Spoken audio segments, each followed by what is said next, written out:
All right, everybody. We're going to try this one a little bit differently than even the last one. I'm just going to run you guys through those first few slides again, just kind of quick. Again, the Great War, World War I, 1914 to 1918.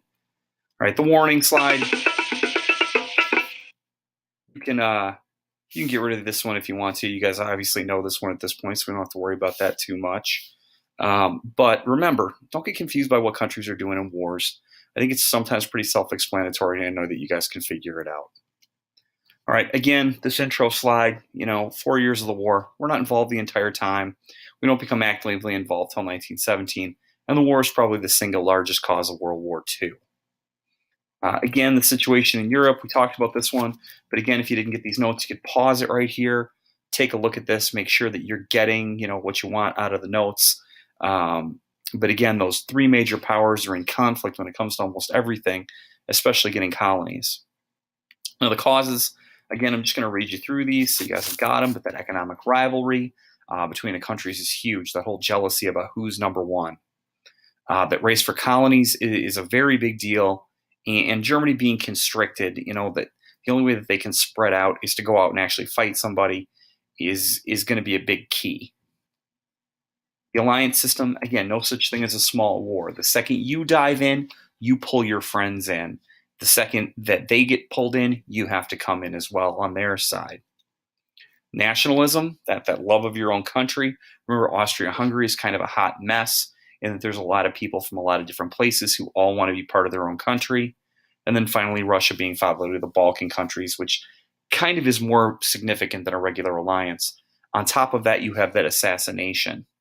Now, the players, again, you can take a look at this. Kind of the big ones on these slides are Wilhelm II, the Kaiser of Germany, a little bit crazy, very militaristic. Franz Ferdinand, the heir apparent to Franz Joseph in Austria-Hungary. He's the one who was shot by the final one on the list, Gavrilo Princip, who's a Serbian nationalist and an assassin. Now, this is where we're going to get into the new stuff, so make sure that you guys have got your pens ready to roll it or you're typing or whatever. Now, the conflict expanding. So, the assassination happens. Gavrilo Princip, a Serbian nationalist, goes into Sarajevo, which is in Austria-Hungary, and shoots the Archduke of Austria-Hungary. The people that ran Austria-Hungary, the emperor and everyone else, believed that Serbia was behind this, that the country had actually ordered this as a ways to cause conflict between the countries. Austria-Hungary asked for an apology. Serbia said, this wasn't us. It was a terrorist group. You can't blame us for this one. Austria-Hungary demanded some kind of apology, or else they said they would go to war. But before they did, Austria-Hungary went to Germany, their big ally in the world, and asked, if we go to war, what can we expect from you? The Kaiser, maybe not expecting this to become a big deal or expecting it to become a big deal, offers them a blank check. Now, a blank check, if you don't know this, means that you can have whatever I have. If I write you a blank check, that means you can have whatever's in my bank account.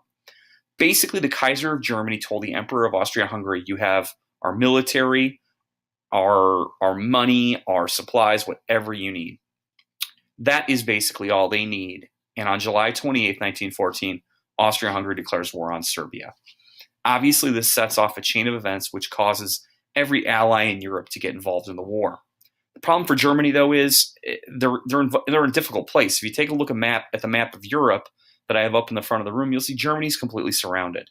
They have France on one side, they have Russia on the other, and odds are both of those countries are going to get involved quickly.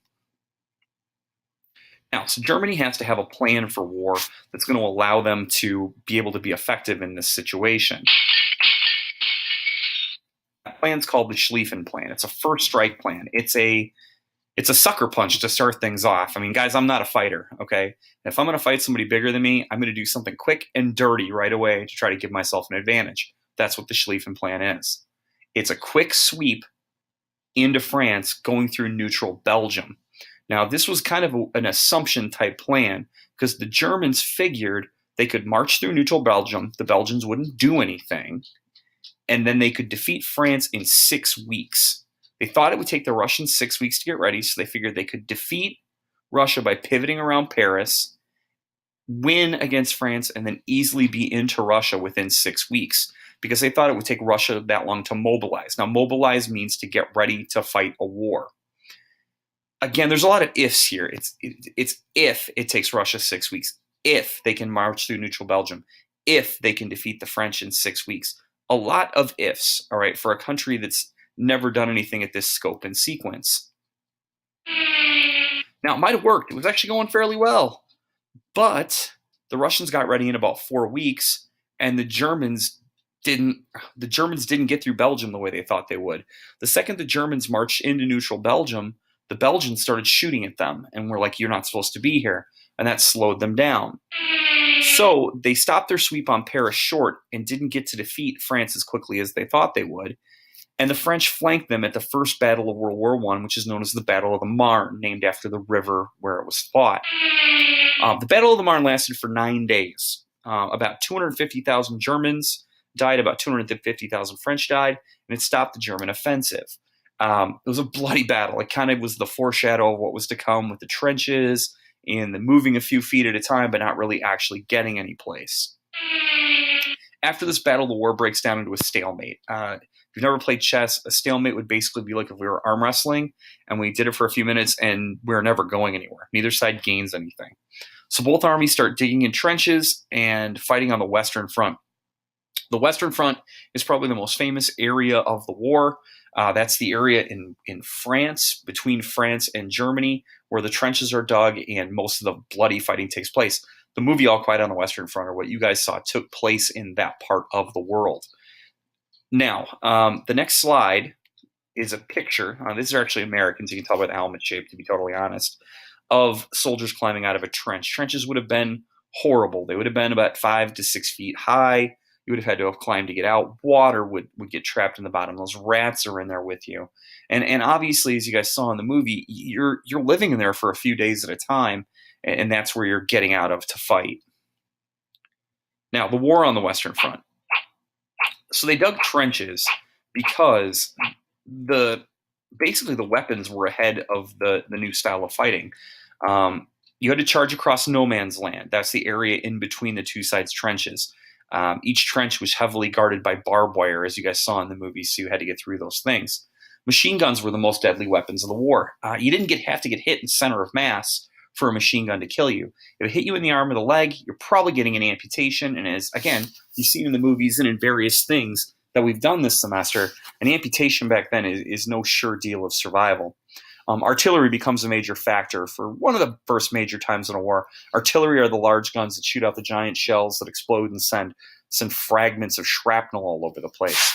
The tank becomes used for the first time at the Battle of the Somme. If you want to laugh, look up a World War I tank. It's not exactly what you would expect. If you've never seen one before, ask me to come by. I'll Google a picture. I'll show you guys what it looks like. Poison gas becomes a major factor. We saw in the movie the guy who breathes in the mustard gas and ends up choking and coughing up his own lungs. And airplanes are used for the first time. The Air Force was actually part of the Army back then. They used to send planes up one at a time and fight what they called dog fights, like Snoopy versus the Red Baron, if you've ever seen that. The Red Baron was actually a real dude who fought for Germany. But an American named Billy Mitchell, who was from Milwaukee, Wisconsin, came up with the idea of sending the airplanes up in mass and using them to bomb opponents or to use for reconnaissance to be able to see what it was that was going on. Now, the fronts and the teams. So while the fighting is going on the Western Front, there's also fighting on an Eastern Front between the Russians and the Germans on the other side.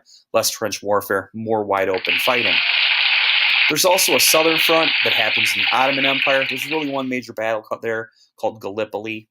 So at this point, the sides, as we know them, are the Central Powers, which is Germany, Austria-Hungary, and the Ottoman Empire, and the Allies, Russia, England, France, and I put Serbia in there because they helped start the war. But obviously, there's more than fighting than just that. Now, here's the map. You've got the pink are the major Allied powers. The yellow are the major Central Powers. Some of those ones that are gray are involved, but some of them are neutral, so you're not going to have those places contributing as largely. But again, if you take a look at this map, you'll see the difficulty that Germany has. This is a lot of the setup. This is where I'm going to end the first video. I hope you guys are able to kind of understand. Again, I'm probably walking around the room, or Miss Fritch is in here, or P is in here. Please feel free to ask us any questions you have to. Rewind if you need to. We'll get you what you need. All right, hope you guys got something out of that first one. Thanks a lot.